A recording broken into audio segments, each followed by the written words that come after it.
Ahoj, já vás vítám v okénku 8.12. Dneska nás bude čekat cvik zaměřený, hlavně na ramena, na svaly mezi lopatkama a pod lopatkama. Budeme ho dělat v leže a pojedeme to 80krát, když máme ho 8. Kdyby náhodou jste někdo cítili krk nebo víte, že trpíte na blokaci krční páteře, klidně to celou dobu pojďte ve stoje nebo v kleči, jo? Budeme takhle jenom stahovat lokty k tělu. Takže připravíme. Bude se to zdát z začátku, že to je nic a sami pak uvidíte, jak je to náročný. Takže připravíme se čelomem nad zemí, kdybyste chtěli, můžete si ho vypodložit třeba pod polštářkem. Tak a pojď 80krát, jo. Vytáhni se z ramen a pojď. Výdech. Výdech 2, 3, 4, 5, nikam nespěchej. 6, 7, 8, 9, kdyby to bylo moc, klidně si to rozlož do celého dne.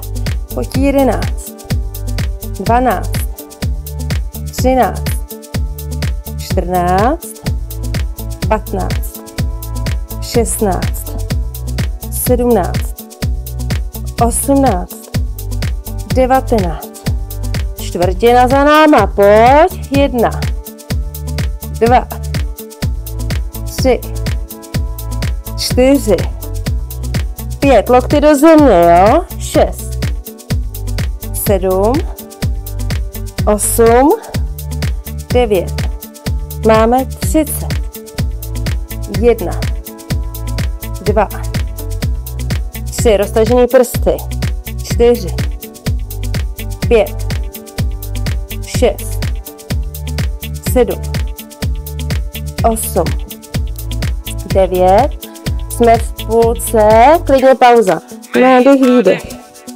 uvolníme ruce, skvělý, jdeme druhou půlku, pojď, výdech, 2, 3, 4, 5, 6, 7, 8, 9, super, ještě 30, jo, 2, 3, 4, 5, 6, 7, 8, vytahuji se z těch ramen, 9, už jenom 20, 1, 2, 3, 4, 5, 6, 7, už hoří lopatky, 8,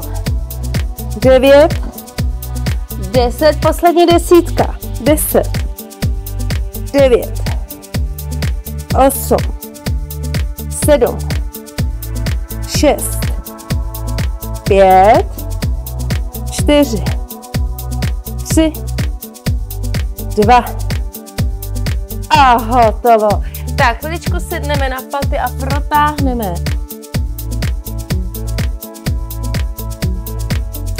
Tak, povolíme. Dneska jsme udělali něco pro svý záda. Tak zakroužíme ramenama. Já se moc těším na zítra. Ahoj!